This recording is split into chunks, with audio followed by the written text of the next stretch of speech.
Naranasan niyo na ba yung naglalagay kayo na eyeliner at suddenly nagkamali kayong ganyan? Tapos nagmamadali na kayo. Eh, huwag kayong mag-alala, nakakita tayo na eyeliner na may pambura.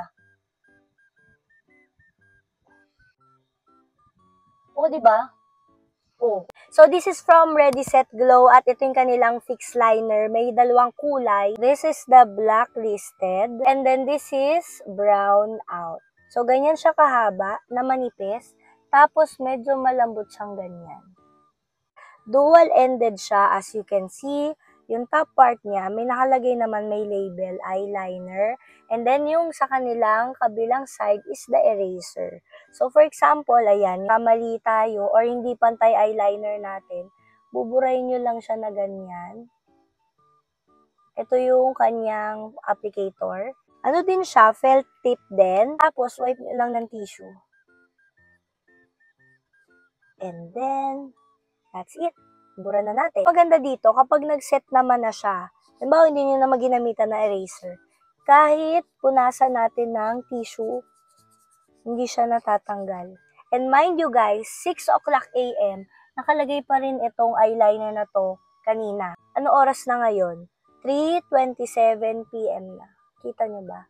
Ayan, 3:27 PM. But still, ayan pa rin eyeliner natin. Ang ganda nung pagkaitim nung blacklisted. So, jet black talaga siya.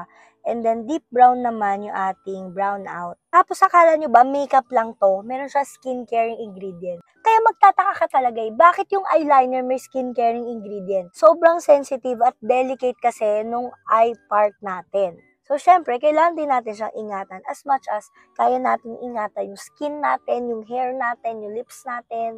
Meron siyang hyaluronic acid, meron siyang ceramide, meron siyang cucumber extract, and also vitamin E. So, ayan. Kailangan natin concentration dahil papantayin na natin ang ating tungkil. Gusto ko yung applicator niya kasi manipis lang siya. Tapos, ang dali lang mag-drawing ng pa-cat's eye dyan na eyeliner. Tapos, yung tip naman niya na may eraser, meron siyang witch hazel na extract. Meron siyang hydrogenated castor oil, rosa damascena flower water, and Camellia recotita flower water. Sobrang nakikita ko to na magagamit talaga ng mga beginner. Kasi syempre, pag nag-aaral ka pa rin naman sa paglalagay na eyeliner, talagang magkakamali at magkakamali ka. And also, doon sa mga lagi nagmamadali, ganyan, ay syempre minsan, alakas kasi makasira ng look. Kapag halimbawa, mali yung pagkakalagay mo eyeliner, isipin mo, lalagyan mo pa siya ng makeup remover, tapos lalagyan mo ng concealer. So, you might want to check this out. Fixed liner ng Ready Set Glow.